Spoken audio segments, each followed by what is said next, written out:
Hey everybody, welcome back into ABC7 at 7. Your results may vary. Please observe all operating instructions. And we have a startling stat for you.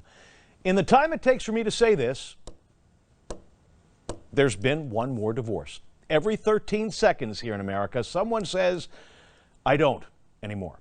In fact, before we're done here at the roundtable with our 15 minutes of discussion, about 70 folks are going to go through divorce. Half of all marriages end up in divorce. 60% of second marriages, 76% of third marriages, and in fact, the numbers for this time of year that most families fracture after the holidays, research has been done that husbands and wives start to get the push to get this over with right this time of year. First 2 weeks of the new year are typically when a lot of divorces get filed. And so, at this point, we welcome to the big gray table Joryn Jenkins, whose Open Palm law firm in Tampa is changing the way the world gets divorced. And thank you for being here, first of all. It's my pleasure.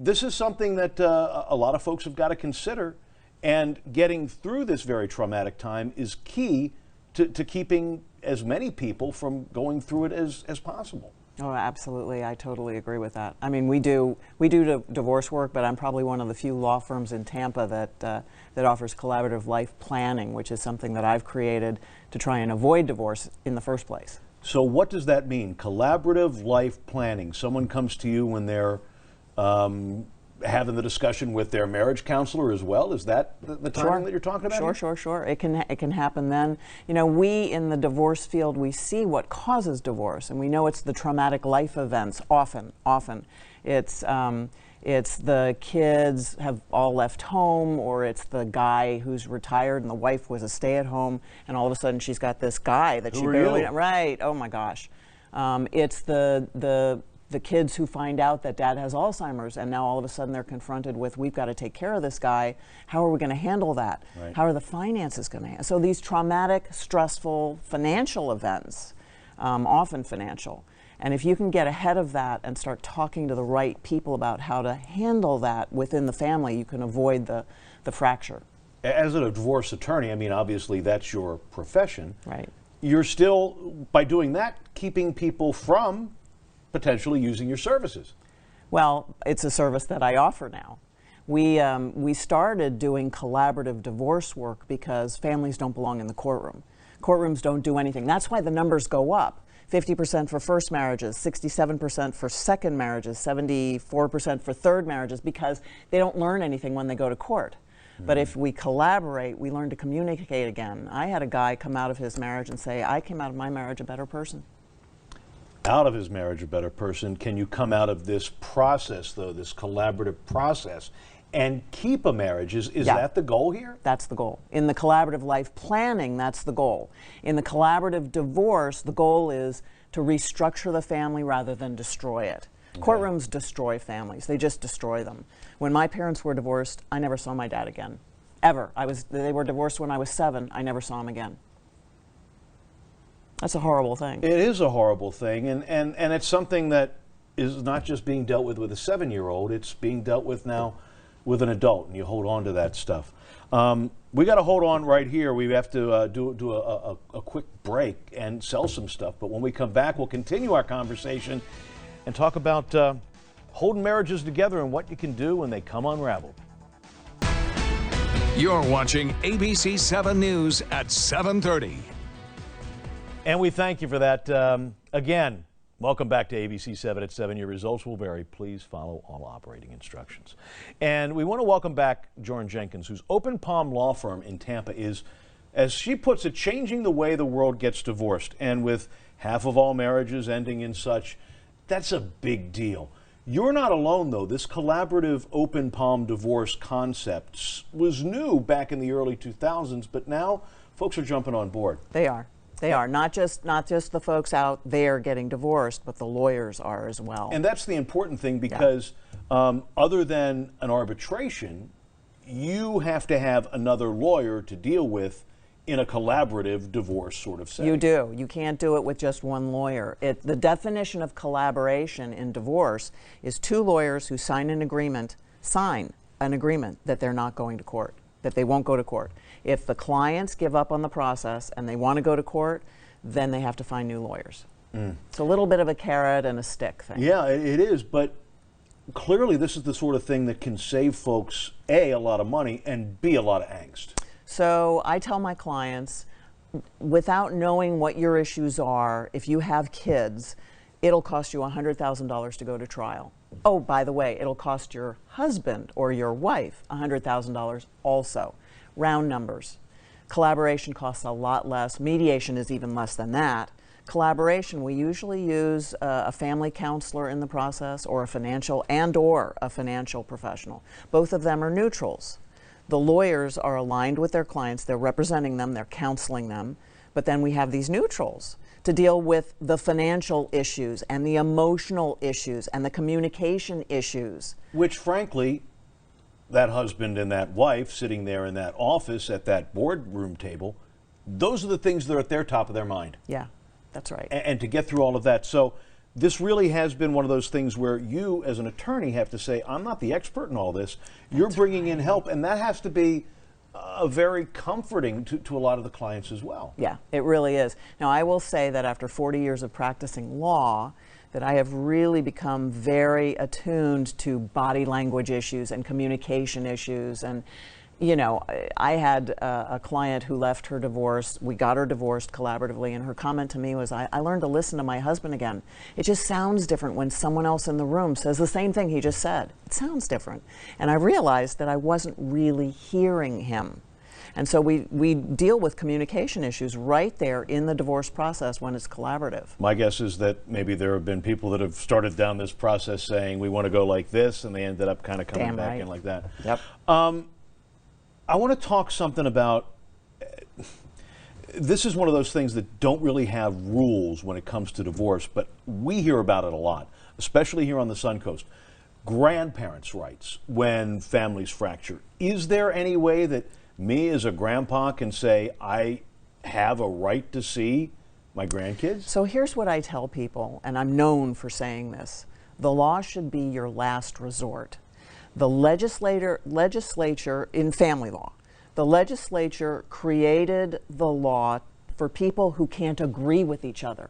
Okay. The law in your family is whatever you guys agree it is, as long as it's not illegal, right?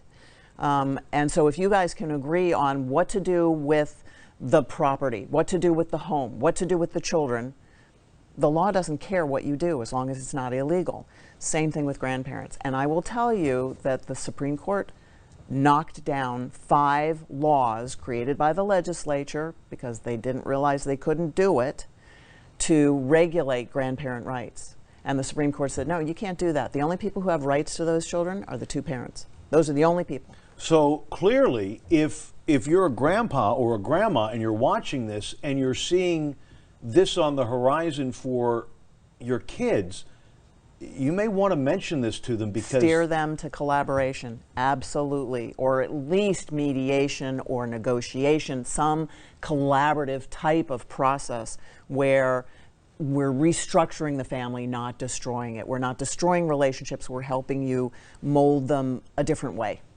And that way the grandparents can still see their kids and still be on, you know, how many times have parents gotten divorced and the mom had a good relationship with her mother-in-law, and now they're divorced, she can't have that relationship anymore because the mother-in-law has the son to be on his side, and those relationships get fractured also. All kinds of people suffer in divorce, not just the 2 parents and not just the kids. And not just the kids. And when you go through this, I mean, over 40 years you said of doing this kind of work, how much of a difference has just changing up the procedure instead of having lawyer here, we're going to go at it like this, how much of that has changed in making this easier for people or increasing the numbers of people getting divorced? Has that made any difference, or is this just a reaction to the reality of the numbers? Well, I think honestly that collaboration is still growing. People don't quite understand it. They think it's the same as mediation. So we're having issues, you know, explaining it to people. The idea that we have mental health professionals, family counselors, and financial professionals involved in the process is somewhat new to people. But the fact of the matter is that every divorce involves three things. It involves the law to the degree that it has to, because you got to go to a judge to get a final judgment. That's required by law. You can't That'll get cost you around $450 no matter what. Yeah, filing fee. Exactly right. Boy, you know your numbers. Yeah. So you've got a little bit of the law, but you've got the finances. Come on, the finances are the big issue. And you've got the emotional issues, the kids, everything having to do with those relationships. And so those big issues, as you pointed out, now we've got professionals in the room who can help with that. You know, we go in front of judges every day, and it's always the new judges who get tossed into family law. I had a judge once say, you know, I don't know much about family law. Joryn will tell you that I did commercial litigation, because I knew him. But he's talking to the clients, and he's going, I don't know much about family law, but how hard can it be? I have a family. Oh my goodness. Yeah, that's probably a little bit of unnecessary hubris on his part. Oh my. Because there is a lot to know. But I'll tell you, my client settled that case like that. Really? Oh yeah. When you've been in court for this long, this is something, again, you've seen this tear families apart, and have to pay $100,000 for each side. What does the cost come down for this? Are we talking half the price, a quarter of expenses? Oh yeah. So I run a pro bono collaborative divorce project that I started in Tampa to get the word out, and also to train people. So they get a training and then they don't get a case. They don't know how to go out and market the case. So we get them in a pro bono case so they can test the water, feel their works. That's right.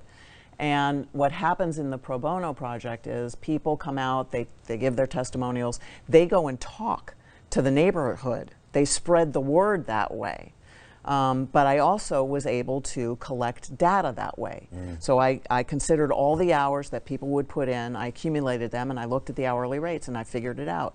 Typical collaborative divorce case will run you between $25,000 and $32,000 for everybody. So I only make $10,000. Instead of making that $100,000, I make 10. But I'd rather do 10 of those cases than one. And I just want, this is something that's been sitting in the back of my head, and I've wondered whether or not to ask you, but I will. Do you end up coming out of these cases with a little bit of PTSD yourself after having dealt with this much angst and people banging the trial on each other? work? Yeah. Yeah, well, see, when I was a young lawyer, all I cared about was making new law. And it took me a long time to realize that my clients were suffering. Now, I didn't start in family law. I started in commercial litigation, so it didn't really much matter. Not a lot of emotional stuff going on there necessarily. But in family law, yeah, you start to see it after a while, and you realize nobody wins when they go to court. Nobody wins. And that's pretty terrifying. And so that's why in 2002 you came up with this concept. I didn't come up with it. Someone else did. So someone in Minnesota actually had the idea, and it started spreading. I heard about it, and I got someone else to do a couple of cases with me, but no one else seemed to catch on to it. It wasn't until 2009 that I realized if I wanted people to catch on to it, I'd have to do something. So if it's to be, it's to be by me. Yeah. Is that what really changed? You had to get out there and market a little bit more? Yeah. Now, I'm guessing that once folks have found this out, you've done a number of shows like this. You've let people know about this kind of concept. Has it taken off? It's starting to. Absolutely. It's catching fire. Yep. Who is the primary client that you're looking for? Is it the husband? Is it the wife? Is it the child? Is it the in-law? Or is it any of these folks who could come to you and say, look, I can see this trouble on the horizon. Can you give us any kind of insight and help? Yep. It's anybody who I mean, I've had neighbors come to me. I've had neighbors who got subpoenaed. That can be a bit annoying sometimes. I had a neighbor who got subpoenaed come to me because he didn't know. He said to me, I don't know who's subpoenaing me. Can you tell me who's, because I don't know who I'm going to testify. I don't know who's going to end up in the house at the end of the day, and I don't want to make an enemy of whoever it is who's subpoenaing me. Wow. I mean, everybody gets involved in these cases. Teachers hate to have to take their day out of the classroom and go to the courtroom. It's crazy. It's a waste of time. And yet that happens so much, again, in family law, because you've got to have the testimony about how it's affecting the children, rather than stipulating, oh my gosh, this is going to affect the children. How can somebody get in touch with you? Call Open Palm Law. I'm at Joryn at openpalmlaw.com. Joryn, Joryn, that's the hard part. You've got to spell that for everybody, don't you? Yeah, I do. I do. And there are also a couple of dozen of these collaborative attorneys also here on the Sun Coast. There are, well. I want to say there are 30 to 40 right here in Sarasota. There are a couple of practice groups, but anybody can go online and Google collaborative divorce Sarasota, and you'll come up with a bunch of names. You'll find the practice groups. You can go to the practice groups, and we have listings, everybody who practices. And it's not just the lawyers. We also have the family counselors and the financial professionals. They're all members. They're all listed. We meet regularly for trainings, and yeah, it's become a movement. It has. And with a network like that, the more people that get involved, the more people will talk about That's it, right. then you get more involved That's in. right. And maybe we can do away with some of the angst. We can change the way the world gets divorced. That's a good tagline. You should use that. Joryn, thank you for coming in. Thank you for talking about this. I know it's not anything anyone wants to deal with. Well, thank you for bringing it up. Thank you for putting it out there. Yeah, because half of us You're doing good. do have to deal with it. Yeah. All right. Joryn Jenkins, thank you very much for being here on ABC7 at 7. We got